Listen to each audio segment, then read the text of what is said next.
네, 하나님께서 우리의 왕이시다라는 제목으로 킹덤 스토리 45과 공부하겠습니다. 네, 지난주 말씀 한번 떠올려 볼게요. 네, 드보라에 대해서 하나님을 찬양한 드보라에 대해서 한번 배웠습니다. 하나님 나라 백성의 승리는 우리의 조건에 달려 있는 것이 아니라 왕 대신 하나님께 달려 있다는 것을 배웠습니다. 우리의 성별, 남자인지 여자인지, 또 나이가 많든지 적든지, 빈부, 학력, 체력에 달려 있는 것이 아니라, 우리의 조건에 달려 있는 것이 아니라 우리가 얼마나 그 왕 되신 주님을, 하나님을 사랑하느냐, 이것에 달려 있다라는 것을 배웠습니다. 그래서 지금도 하나님은 주를 사랑하는 연약한 자들을 통해서 얼마든지 하나님의 강함을 나타내시고 영광을 나타내신다라고 지난주에 배웠습니다. 오늘 살펴볼 말씀의 핵심은요, 함께 한번 읽어볼까요? 시작. 함께 하셔서 강하게 하시는 하나님께 영광을 돌려야 한다. 예, 하나님 우리와 함께 하셔서, 임마누엘 하셔서 우리를 강하게 하시고, 강하게 하시는 그 하나님께 우리는 영광을 돌려야 한다. 이렇게 핵심이 되겠습니다. 첫 번째 주제입니다. 큰 용사여 하나님께서 함께 하신다. 우리가 방금 읽었던 말씀 본문입니다. 사사기 6장 11절로 14절 말씀 내용이고요. 문제로 들어가 봅니다. 1-1번입니다. 기드온이 사사로 부름 받을 때, 사사 기드온이죠. 사사 이름입니다. 기드온 사사로 부름 받을 때 이스라엘의 상황은 어땠습니까? 암울했겠죠. 부름 받을 때 그의 모습은 어떻습니까? 그가 큰 용사로 불린 이유는 무엇입니까? 사사기 6장 11절에 14절을 우리가 읽었는데요.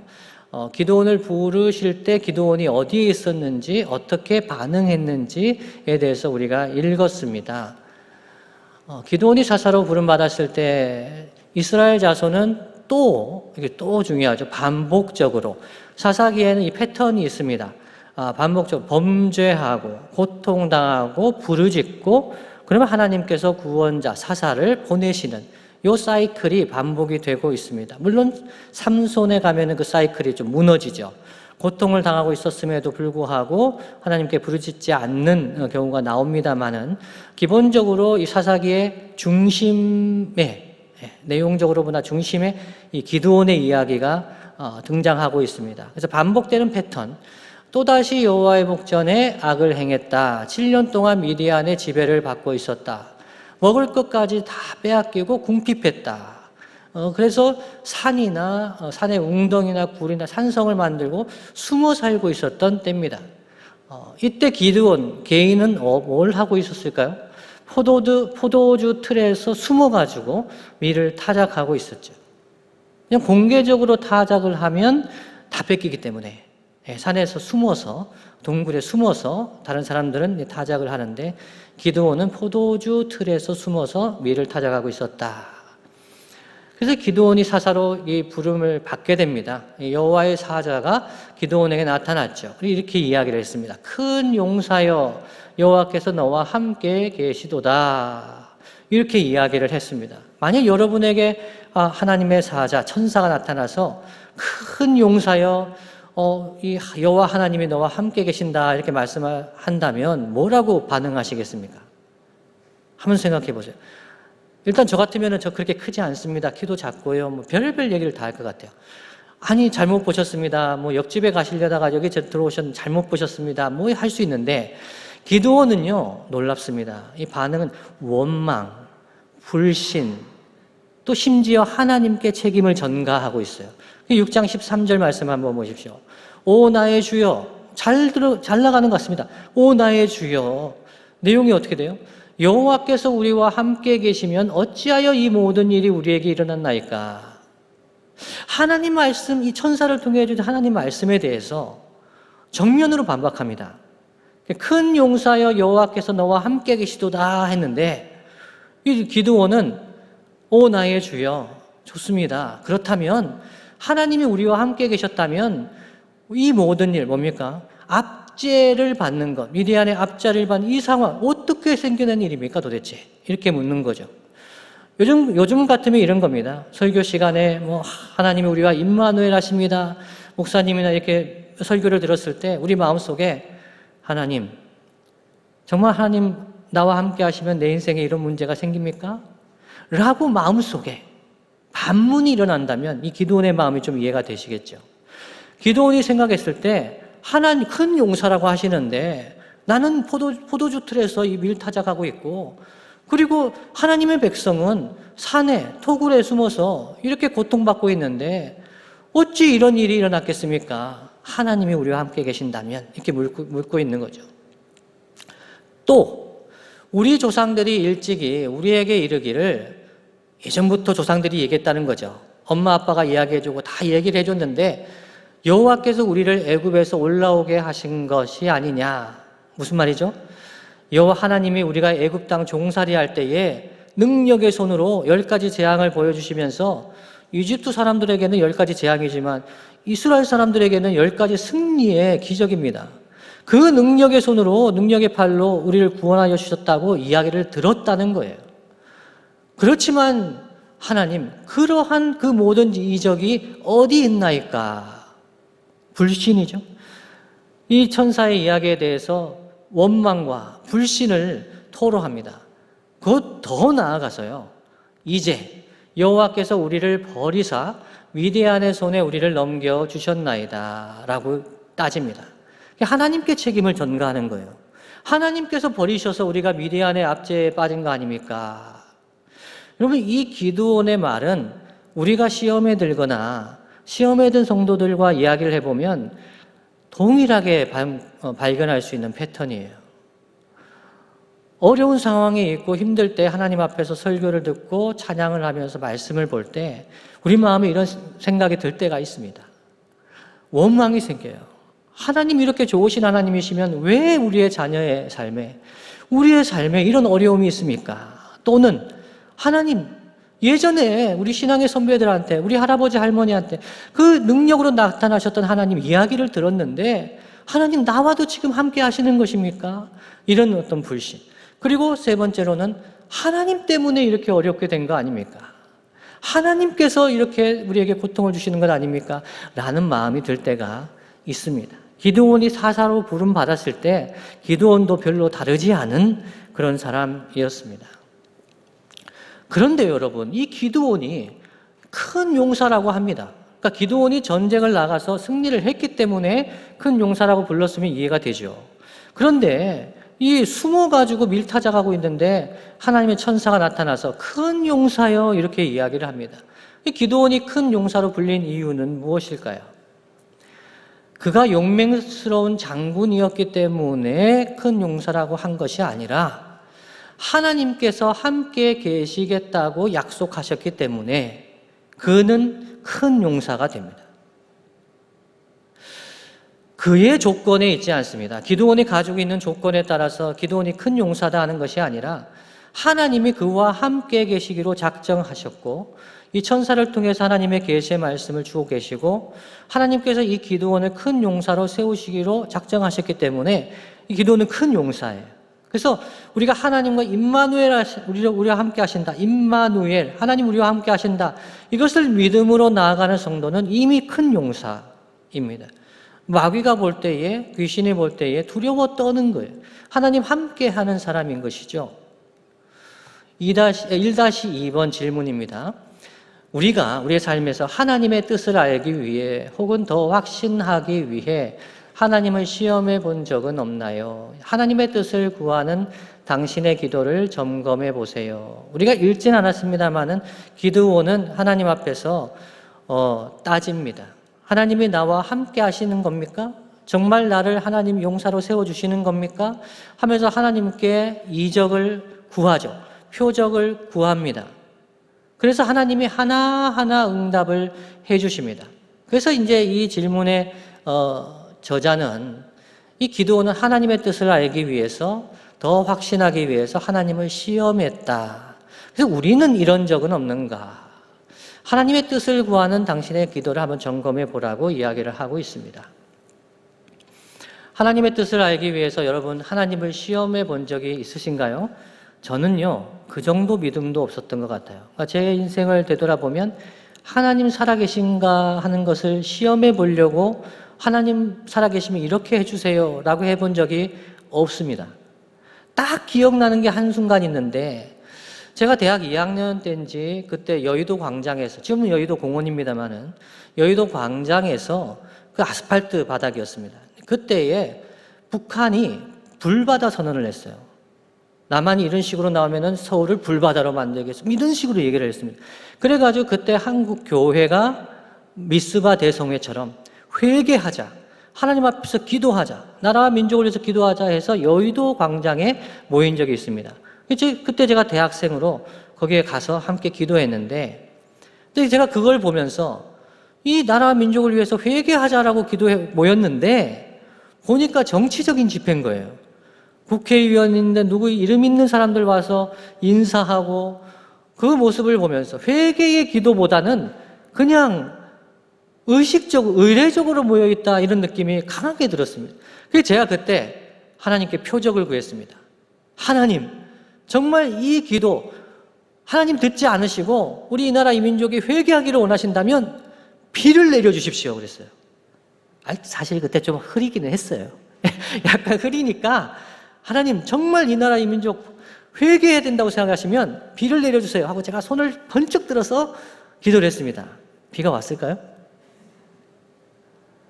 빗방울이 한 방울이 똑 떨어졌어요, 제 손에. 근데 비는 안 왔어요. 비가 안 와가지고 제가, 하나님, 제가 뭔가 문제가 있는 모양입니다 하고 제가 뭔가 문제가 있는 모양입니다. 제가 교만한 것 같고. 근데 뭐 그 뒤에 많이 생각했습니다. 하나님의 표적, 하나님의 뜻을 구하기 위해서 제가 뭔가 표적을 구한 거는 그때가 처음이자 마지막입니다. 그 뒤에는 겸손하게 살아야 된다, 이렇게 생각했어요. 그런데 기드온은요, 믿음이 없어서 그렇게 표적을 구했는가? 저는 정말 확신하고 싶었던 것 같아요. 왜? 믿음이 없으니까요. 그런데 전쟁을 하려면, 나가려면 하나님 함께 하신다는 확신이 필요하잖아요. 그렇기 때문에 반복해서 그렇게 표적을 구했던 것 같습니다. 그래서 우리는 하나님의 뜻을 알아야 할 순간, 중요한 결정의 순간에 저는 4가지를 추천해 드립니다. 첫 번째는요, 성경 읽기입니다. 그래서 신앙의 선배들 중에서 성경 읽기를 꾸준하게 하는 분들, 큐티를 꾸준하게 하는 분들은 하나님의 뜻을 기본적으로 알아요. 원칙적으로 압니다. 순종을 못해서 그렇지. 이 성경 읽기가 꾸준한 분들, 그리고 기도가 꾸준한 분들, 새벽 기도를 꾸준히 하신다든지 이런 분들은 또 하나님의 뜻을 기본적으로 알아요. 근데 관련 서적 읽기는 그런 겁니다. 만일에 어떤 분야에 대한 하나님의 뜻을 알고 싶으면 그 분야의 책을 한번 읽어봐요. 제 얘기입니다. 두 번째는요, 환경의 변화를 살펴요. 환경이 어떻게 변하고 있는지, 하나님이 보여주시는 환경상의 징조, 사인이 있는지를 살핍니다. 세 번째는요, 믿을 만한 분들께 자문을 구합니다. 목사님이라든지 장로님이라든지 저를 위해서 기도해 주시는 권사님이라든지 여쭤봅니다. 먼저 순서는 성경 읽기 기도죠. 근데 이렇게 사인을 구하면서 믿을 만한 분들께 저는 자주 구하는 편입니다. 마지막으로 마음의 평안과 확신이 생길 때까지는 기도하면서 기다립니다. 조급한, 믿음의 반대말은 조급한 거라 그러잖아요. 하나님의 사인이 없고 하나님의 응답이 없고 환경상의 변화가 없는데 내 마음에 조급한 마음이 들면은 기다려야 된다는 사인으로 봅니다. 그래서 마음의 평안, 확신이 있을 때까지 기다리는 것. 이게 하나님의 뜻을 알아야 할 인생의 중요한 순간에 제가 4가지를 하는 편입니다. 두 번째 주제로 넘어갑니다. 하나님의 전쟁이다. 이 기드온이 결국 하나님께서 용사로 세우시고 이 이스라엘 백성을 구원하는 하나님의 전쟁에 기드온을 나가게 하십니다. 우리가 사사기 7장 2절로 7절을 한 목소리로 함께 읽겠습니다. 시작. 여호와께서 기드온에게 이르시되 너를 따르는 백성이 너무 많은즉 내가 그들의 손에 미디안 사람을 넘겨주지 아니하리니 이는 이스라엘이 나를 거슬러 스스로 자랑하기를 내 손이 나를 구원하였다 할까 함이니라. 이제 너는 백성의 귀에 외쳐 이르기를 누구든지 두려워 떠는 자는 길르앗 산을 떠나 돌아가라 하라 하시니 이에 돌아간 백성이 22,000명이요 남은 자가 10,000명이었더라. 여호와께서 또 기드온에게 이르시되 백성이 아직도 많으니 그들을 인도하여 물가로 내려가라. 거기서 내가 너를 위하여 그들을 시험하리라. 내가 누구를 가리켜 내게 이르기를 이 사람이 너와 함께 가리라 하면 그는 너와 함께 갈 것이요 내가 누구를 가리켜 내게 이르기를 이 사람은 너와 함께 가지 말 것이니라 하면 그는 가지 말 것이니라 하신지라. 이에 백성을 인도하여 물가에 내려가매 여호와께서 기드온에게 이르시되 누구든지 개가 핥는 것 같이 혀로 물을 핥는 자들을 너는 따로 세우고 또 누구든지 무릎을 꿇고 마시는 자들도 그와 같이 하라 하시더니 손으로 움켜 입에 대고 핥는 자의 수는 300명이요 그 외의 백성은 다 무릎을 꿇고 물을 마신지라. 여호와께서 기드온에게 이르시되 내가 이 물을 핥아 먹은 300명으로 너희를 구원하며 미디안을 내 손에 넘겨주리니 남은 백성은 각각 자기의 처소로 돌아갈 것이니라 하시니. 아멘. 2-1번입니다. 하나님께서 군사의 수를 300명까지 줄이도록 명령하신 이유는 무엇인가요? 사람들이 너무 많이 모였다는 거죠. 그래서 하나님께서 안 되겠다고 하신 거예요. 그래서 두려워 집에 갈 사람들은 다 가라 하니까 22,000명 가버렸죠. 10,000명 남았는데 이 너무 많다는 거죠. 그래가지고 이 물가로 내려가라 하셔서 물을 개같이 핥아먹는 사람, 그 사람들을 300명을 줄이신 겁니다. 하나님의 위대한 승리가 가려진 이유는 누구 때문입니까? 이건 이제 전쟁 이후의 이야기에 대한 질문입니다. 기드온의 300용사라고 보통 이야기하지요. 적은 수가 있어도 기드온 300용사처럼 하나님 사용하시면 승리할 수 있다. 근데 기드온 300용사 하면 용맹하고 정말 전부 다 믿음의 사람들로 이렇게 생각할 수가 있습니다만은 이것은 하나님의 계획, 하나님의 뜻이었어요. 이들만 하나님 앞에 헌신하겠다 했던 것이 아니고 하나님께서 이렇게 하라고 하신 거죠. 왜 그랬었을까요? 하나님께서 군사의 수를 300명으로 줄이게 하신 이유는 그들이 더 다른 사람들보다 용맹했기 때문이 아닙니다. 기드온과 백성이 스스로 교만하지 못하게 하기 위해서 이렇게 수를 줄이게 하셨고요. 또 반면에 하나님의 위대한 승리를 드러내시기 위해서 하나님이 300명만 나가라고 하셨습니다. 그럴 때가 우리 인생에도 있지 않습니까? 사실 우리가 풍부한 자원과 많은 사람들과 함께 일할 때는 우리가 한 것 같고 하나님께서 역사해 주셨겠지만 이것이 뭐 그냥 우리가 해도 된 것이 아니냐 이런 생각을 할 때가 있습니다만은 하나님이 우리를 약하게 하실 때가 있습니다. 평소에 있던 자원이 없어지고 사람의 도움이 없어지고 재정적으로도 궁핍해질 때 하나님께서 왜 나에게 이런 일을 행하시나 하는 마음이 들 때 그때는 반면에 그 이면에는 하나님께서 하나님의 구원을 하나님의 능력을 더 의지하게 하시려는 하나님의 뜻이 있는 거죠.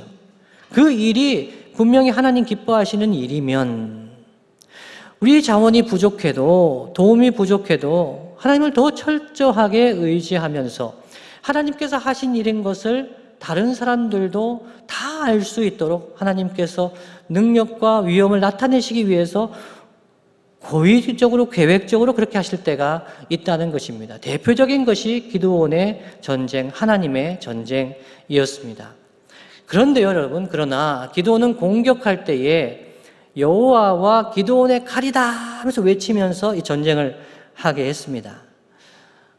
이 여호와의 칼이다, 이 하나님만을 높여야 되는데 이 책의 이제 킹덤 스토리의 저자는 사실 이 부분에서 기드온이 하나님 영광 돌려드리는 것에서 떠나서 자기의 이름을 내는 이렇게 약간 변질되는 모습으로 소개를 합니다. 그런데 여러분 그 20절 말씀에 보면은 이 미디안 사람들이 꿈을 꾸거든요. 그러면 그때 사실 이 기드온의 칼을 봅니다. 미디안 사람들이. 그래서 그것을 기드온이 알고, 기드온의 칼을 통해서 하나님이 심판하시는구나. 친구끼리 얘기하는 거가 있잖아요. 20절이 아니고, 20절에는 기드온의 칼이다 하라 했고요. 13절, 14절에 보시면, 그게 이제 14절이죠. 읽어드립니다. 그의 친구가 대답하여 이르되 이는 다른 것이 아니라 이스라엘 사람 요아스의 아들 기드온의 칼이라. 하나님이 미디안과 그 모든 진영을 그의 손에 넘겨 주셨느니라 하더라. 어떤 사람 말이라고요? 이스라엘 사람 말이 아니고 미디안 사람들이, 이 친구가 꿈을 이야기하면서 한 얘기라는 거예요. 그걸 알았기 때문에 기드온의 칼이다 라고 외쳤을 수도 있습니다. 어쨌든 간에 그 이후의 모습을 보면 기드온이 변질되는 것은 분명합니다. 자기의 이름을 드러냈다는 거죠. 전세가 기울었을 때 사자들을 두루 보내서 군대를 모았다. 이 전쟁하기 전에는 300용사 가지고 가는데 이 전세가 기울어지고 이길 것 같으니까 사자들을 보내서 지파들에 보내서 군대를 모으면서 달라집니다. 하나님을 의지하기보다는 자기의 전쟁을 싸우는 기드온의 모습을 이야기합니다. 2-2번입니다. 숫자를 비롯해 여러 면에서 부족했지만 하나님의 도우심으로 문제가 해결된 경험이 있습니까? 우리가 부모로서 또 조부모로서 우리 자녀들에게 이러한 이야기 간증을 해줄 수 있으면 참 복된 가정입니다. 아빠가 아니면 할애비가 예전에 참 어려울 때가 있었는데 가진 것으로는 도무지 감당할 수 없는 그러한 일이었는데, 그러한 사업이었는데, 그러한 어떤 난관이 있었는데 그때 하나님 앞에 기도하고 하나님 도와주셔서 위기에서 건져주셨다. 이런 하나님의 도우심으로 문제가 해결된 경험, 이것을 우리의 자녀들이 들어야 합니다. 우리의 손주들이 들어야 합니다. 반복해서 들으면 자녀들은 하나님이 살아계시는구나 하는 것을 압니다. 우리 할아버지와 함께 하셨던 하나님, 우리 아버지 어머니 함께 하셨던 하나님이 나하고도 함께 하실 거야. 이런 믿음이 어렸을 때부터 생기게 되지요. 그래서 이런 간증이 우리 안에 아무리 작은 거라도, 목사님 이런 사소한 거 가지고 이런 건 다 있잖아요. 아니요. 우리 자녀들은 몰라요. 우리 손주들은 모릅니다. 평탄하게 어렸을 때부터 자라면 모릅니다. 이야기를 해줘야 합니다. 그래도 목사님 너무 라떼는 하면은 꼰대라고 하지 않을까요? 아니요. 믿음의 이야기는 해줘야 됩니다. 하나님 살아계시다는 이야기 언제 해주겠습니까? 가정예배 때나 명절 때나 모였을 때 숫자를 비롯해서 가진 거는 너무나 부족했지만 하나님이 은혜를 주셔서 할아버지의 아버지 이 사업과 직장에서 하나님 은혜 주셨다. 꼭 간증해야 됩니다. 그런데 여러분, 혹시 자기 이름을 더해가지고 하나님의 영광을 가린 적이 있습니까? 그 모습을 본 적이 있습니까? 제가 지난주에 말씀드렸던 것도 요런 예지요. 열심히 기도하면서 고3 때 주님 도와주세요. 불쌍히 여겨주세요. 제가 이제 고등학교 2학년 말에 성적이 대구 영남대학 정도 갈 수 있는 성적이었어요. 그때 전도사님이 하나님의 영광을 위해서 큰 일을 해보지 않겠느냐. 그래가지고 제가 전도사님 저를 잘못 보신 것 같은데요. 제 성적은 그렇지 아니합니다. 하나님의 영광을 위해서 큰 일을 할 성적이 아닙니다. 그랬더니 제가 성적을 보여드렸죠. 그렇구나. 그렇구나 했는데 그 전사님이 말씀하신 걸 주워 담을 수는 없잖아요. 그래가지고 하나님의 영광을 위해서 큰일 하려면 서울에 가라 그러시는 거예요. 그래서 서울에 어느 대학을 가면 됩니까? 성균관대 이상을 가면 된다. 그러니까 제가 미친 듯이 공부했습니다. 10월 1일 국군의 날에 삭발하고 안 했으면 열심히 삭발하고 막 열심히 했습니다. 그리고 겨울방학 때 열심히 안 하던 공부하니까 치질이 걸린 거예요. 앉아서 이 공부를 안 하던 사람이 앉으니까 고생을 했는데 더 졸려가지고 3월에 한 번 더 삭발하고 시험을 쳤는데 경북대 나올 성적이 된 겁니다. 이야, 난리가 났습니다, 주변에. 야, 종원아, 네가 미쳤나? 야, 됐다, 경대 가겠네. 난리가 난 겁니다. 근데 그때가 최저 성적이었어요. 하나님 기도하면서, 점심마다 기도하면서, 금식하면서 하나님 은혜를 주신 거예요. 그러면 여러분, 제 이름을 내야 되겠습니까? 하나님의 이름을 내야 되겠습니까? 근데 제가 시험 칠 때 돼가지고 제 이름을 내기 시작한 거예요. 열심히 하니까 되더라고요. 미친 거 아닙니까? 이거 신앙적으로는 미친 겁니다. 하나님 앞에 간절히 기도하면서 하나님 은혜 주셔서 공부를 했는데 내 이름을 내는 거죠. 제가 열심히 했다고. 그래서 결과는 어떻게 됐다고요? 똑 떨어진 거죠. 떨어진 게 하나님의 은혜였습니다. 저는 이걸 보면서 이해한 사진이 생각이 났어요. 신사참배 반대하다가 감옥에 갇혀서 죽을 날만 기다리고 있었습니다. 8.15 우리 광복 해방이잖아요. 그 며칠 뒤면은 죽을 분들이었습니다. 숫자로 보나, 가진 권세로 보나, 상황으로 보나, 이분들은 정말 지푸라기보다 못한 연약한 존재였어요. 일본 제국주의 죽는 거예요. 그냥 끝. 그런데 이분들이 자유를 얻게 된 것이 어찌 이분들의 능력이겠습니까? 어찌 이분들의 경건이겠습니까? 하나님께서 은혜 베푸셔서 이분들을 구원해 주셨잖아요. 이것은 우리 고신교단뿐만 아니라 한국교회의 큰 유산이죠. 그런데 여러분, 오늘은 어떤가요? 오늘 만일 이것을 우리의 이름을 내는 것으로 생각하고 이때의 신앙의 선배들보다 우리는 더 믿음으로 살고 있는지, 우리가 정말 나라와 민족을 위해서 헌신하고 죽을 일사각오로 죽을 각오로 하나님 나라 민족을 위해서 헌신하면서 봉사하고 있는지, 이 어제와 오늘이 어떠한지를 하나님 앞에 생각해 볼 때에 고신교단이 이 나라 이민족 한국교회 가운데 사실은 더 잘 예수님을 믿어야 하고요, 더 하나님 앞에서 충성해야 되는 교단입니다. 그래서 하나님 영광 가리지 않고 우리의 이름 내지 않고 끝까지 이 신앙의 선배들 생각하면서 충성해야 되겠다, 이런 생각을 하게 되었습니다. 마지막 주제입니다.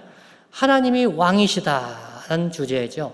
사사기 8장 22절, 23절 말씀 다 함께 한번 읽어보겠습니다. 시작. 그때에 이스라엘 사람들이 기드온에게 이르되 당신이 우리를 미디안의 손에서 구원하셨으니 당신과 당신의 아들과 당신의 손자가 우리를 다스리소서 하는지라. 기드온이 그들에게 이르되 내가 너희를 다스리지 아니하겠고 나의 아들도 너희를 다스리지 아니할 것이요 여호와께서 너희를 다스리시리라 하니라. 아멘. 이 핵심 구절이 23절 하반절에 있는 것입니다. 여호와께서 너희를 다스리시리라, 이 기드온이 고백했어요. 이건 정말 맞는 고백이고 신앙의 고백입니다. 그러나 기드온이 끝까지 이렇게 승리한 것은 아니에요. 한번 보겠습니다. 3-1번 질문입니다. 전쟁에서 승리한 뒤 기드온은 어떻게 바뀌었습니까? 전쟁에서 승리했을 때 이스라엘 백성들이 기드온과 당신의 자녀와 손자들이 이 이스라엘을 다스려 주세요 했는데, 그때는 어떻게 했어요? 그때는 오직 여호와께서 너희를 다스리시리라 했는데, 23절에 나오는 고백을 이렇게 했는데 실제는 뒤에 가서는 그렇지 않았다는 거예요. 전쟁에서 승리한 후에 사실 드보라 때는 어떻게 했습니까? 드보라와 바락이 하나님을 찬양했습니다. 하나님께 모든 영광을 돌려드렸습니다. 하나님이 여인을 사용하셔서 이 민족에게 구원을 주셨다 찬양했습니다. 그런데 기드온은요, 하나님께 찬송했다는 이야기가 나오질 않아요. 드보라 때처럼 하나님을 찬양하는 모습은 보이지 않고, 이 아까는 처음에는 아주 소심했잖아요. 포도주 틀에서 숨어서 밀을 타작했는데 이 기드온이요 갑자기 용사가 됩니다. 그 기드온에게 비협조적인 숫곳과 분노의 이 사람들을 다시 돌아와서 이 망대를 헐어버리고 사람들을 죽입니다. 27절이죠. 그리고 미디안 왕 세바와 살문나에게도 복수심을 드러내게 됩니다. 19절입니다. 하나님의 영광을 나타내고 하나님께 영광 돌려드리고 그렇게 해야 되는데 아주 폭력적인 모습이 나타나요. 그러면서 이 기드온이 죽은 후에는 이스라엘 자손은 어떻게 됩니까? 신속하게 바알과 바알브릿을 섬기면서 범죄하게 됩니다. 여러분, 하나님께서 기드온을 통해서 구원하여 주셨을 때 이 정치적인 구원, 또 경제적인 사회적인 구원을 얻지 않았습니까? 이때 사실은 이스라엘에 있어야 했던 마땅한 반응은 신앙의 부흥이에요.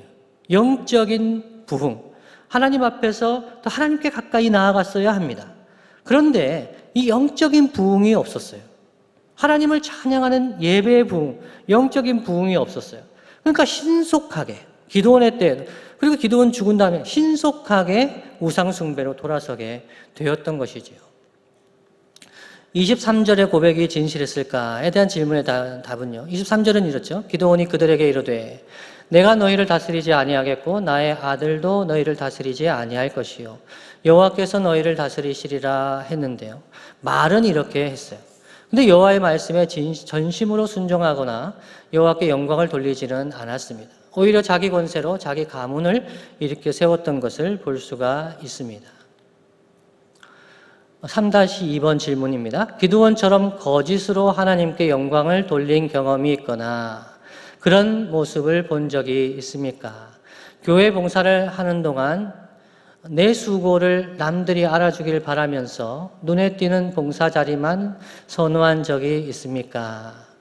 저는 기드온을 이렇게 막 비판하고 폄하하기가 쉽지가 않더라고요. 그러니까 저의 모습도 별로 다르지 않았다. 봉사를 하면서도 내 이름이 드러나지 않으면 그 하고 싶지 않고, 좀 더 알아주기를 바라는 마음은 사람의 마음이지 않습니까? 기드온도 믿음으로 고백하고 살았지만 연약한 모습이 있지요. 근데 기드온만 이렇게 욕하기는 저는 어렵다 생각이 됩니다만은 타산지석으로 삼을 수가 있겠죠. 그래서 제가 이렇게 적은 거예요. 왜 그런 적이 없겠습니까? 그런 적이 있었죠. 그래서 승리와 성공을 주셨을 때에도 하나님께 영광을 돌려드리지 않고 내가 잘해서 된 것처럼 자만했을 때가 왜 없었겠습니까? 그러나 우리가 그런 과정을 겪으면서 회개하게 됩니다. 하나님의 뜻을 알게 돼요. 하나님, 제가 교만했네요. 하나님 도와주시고 은혜 주셔서 이렇게 된 건데 내가 내 힘으로 내 지혜로 한 것처럼 내가 교만했습니다 라고 회개할 때에 그러면서 점점 더 성숙해 온 것이 우리의 삶인 것 같습니다. 따라서 기드온의 말을 너무 폄하할 필요는 없을 것 같습니다. 그는 믿음으로 고백했어요. 여호와 하나님이 그들을 다스릴 거예요. 근데 그러면서 회개하면서 돌아오면 복이 있는 것이죠. 그래서 우리 모두는 하나님 앞에서 너무나 부족한 것이 많은 것 같습니다. 그렇기 때문에 타인에 대해서는 소망의 눈으로 바라봐 주시면 좋겠습니다. 우리의 자녀들이, 우리의 배우자가, 우리의 친척들이 좀 부족하고 이렇게 복을 주셨는데 하나님 영광 돌려드리지 않고 좀 교만하게 행할 때 인생이 그렇지 하면서 좀 너그럽게 봐주시고 저래도 하나님께서 은혜 주시면 회개하면서 더 성숙하고 성장하겠지라고 봐주시고요. 나 자신에 대해서는 엄격하면 좋겠습니다. 내가 좀 더 하나님 앞에 하나님 영광 돌려드리고 하나님 영광 가리지 않고 교만하지 말아야 되겠다 이렇게 적용하면 좋겠습니다. 마무리하면서 저는 이분이 생각이 났습니다. 마틴 로이드 존스라는 영국의 20세기에 가장 영향력 있는 목사님 두 분을 꼽으라면 마틴 로이드 존스 목사님과 존 스토트 목사님 두 분을 꼽습니다. 그 중에 이제 마틴 로이드 존스 목사님, 그분이 원래 의사였습니다. 왕립 의료원의 의사였는데요. 이분이 의사직을 버리고 목회를 하게 됩니다. 그러면서 그가 한 말이 있습니다. 이 마틴 로이드 존스 목사님인데요. 이분이 왕립의료원이니까 귀족들이 많이 왔을 거 아니겠어요? 귀족과 이렇게 좀 부유한 계층에 있는 분들이 오는데 질병으로 오는데 그 질병을 고쳐주면서 이야기를 한답니다. 당신은 당뇨가 있고 혈압이 있고 이렇기 때문에 생활 습관을 바꾸셔야 합니다. 뭐 등등 이런 얘기를 해주면 이 사람들이 병이 나으면 굉장히 감사한대요. 예, 그렇게 할게요 하고는 바로 가서 어떻게 합니까? 그대로 예전의 생활 습관 그대로 살아가다가 또다시 그 질병으로 더 온다는 거예요. 그러니까 이 마틴 로이 존스 의사가 이 사람들에게 반복해서 이야기를 하는데 질병은 고쳐주지만 결국은 삶을 고쳐야 되는데 마음을 고쳐야 되는데 그렇지 않으면 이 질병을 벗어날 길이 없는데 사람의 몸을 고치다가 안 되겠다. 사람을 고치는 의사가 되고 싶다. 하나님이 이 사람들을 고칠 수 있도록 이 사람들의 영혼의 의사가 되고 싶습니다 라고 소원을 가지게 되었답니다. 육체의 질병 고쳐줬는데 생활 습관 고치지 않아요. 계속 병에 걸려 다시 오는 사람들을 보면서 그들의 마음을 고치고 영혼을 고치는 목사가 되어야 되겠다 결심했다고 합니다. 우리 신앙인들이 그런 것 같아요. 신앙생활하다가 어려움이 있으면 기도합니다. 엎드립니다. 제발 이 문제 해결해 주세요 합니다. 문제 해결해 주시면 어떻게 됩니까? 문제 해결해 주시면 우리 신앙생활 바뀌어야 돼요. 하나님과의 관계 바뀌어야 됩니다. 하나님께 더 가까이 나아가고 하나님 이제는 그런 생활을 하지 않겠습니다. 회개하고 변화되어야 됩니다. 그런데 기드온이 그 엄청난 승리를 거두었음에도 불구하고 영적으로는 신앙의 내면 세계의 변화가 없어요. 그러니까 다시금 그러한 죄를 반복하고 또 고통을 반복하고 이런 삶을 살아가는 거죠. 그래서 우리가 신앙생활할 때도 우리가 기도할 때도 주변에 있는 우리 자녀들을 위해서 기도할 때도 자녀들이 시험을 칩니다. 자녀들이 또 뭐 크고 작은 시험을 치고 진로를 위해서도 기도하고 또 질병에 있는 자들 위해서 병 낫기를 위해서 기도합니다. 기도해야 됩니다. 기도하죠. 근데 그것보다 중요한 것이 무엇이냐면 그들의 영혼이라는 거예요. 그들의 속사람입니다. 그들의 속사람이 변화돼야 됩니다. 그 예수님을 구주와 주님으로 만나는 거 얼마나 중요한지 모릅니다. 그래서 어려운 우리 자녀들이 불신 자녀면 기도해주고 사랑해주고 이야기해주고 엄마 아빠가 기도한다는 것을 알려주면서 하나님이 은혜 주실 때 꼭 이야기해야 됩니다. 하나님 너에게 은혜 주셔서 이런 구원을 주셨다. 그러면 자녀들이 듣습니다. 조금씩 변합니다. 조금씩 하나님께 가까이 나아가도록 그렇게 해서 결국은 영혼이 바뀌어야 됩니다. 말씀을 정리하겠습니다. 하나님께서는 이 기드온에게 큰 용사라고 부르셨어요. 그러나 기드온은 그런 큰 용사가 아니었어요. 소심한 사람이었습니다. 그러나 그 기드온이 큰 용사이었던 이유는 하나님이 그와 함께 하셨기 때문이죠. 그렇기 때문에 그런 아무리 약하고 소심한 사람도 왕이신 하나님께서 사용하시면 큰 용사와 구원의 도구가 될 수 있습니다. 그런데 하나님의 은혜를 경험한 이후로 자기 공로를 내세우면 안 됩니다. 교만해지면 안 됩니다. 그 자기 왕국을 세우면서 하나님 영광 가로채면 안 되겠죠. 그래서 오늘 말씀을 통해 이런 교훈을 받게 됩니다. 오늘의 하나님 나라 포인트 3가지 함께 한 목소리 읽어보겠습니다. 시작. 연약한 백성이 함께 하시는 하나님 덕분에 강해진다. 적은 수라도 왕이신 하나님이 함께 하시면 승리한다. 오직 하나님만이 백성을 구원하고 통치하시는 참된 왕이시다. 아멘. 네, 2가지 기도 제목 가지고 함께 기도하겠습니다.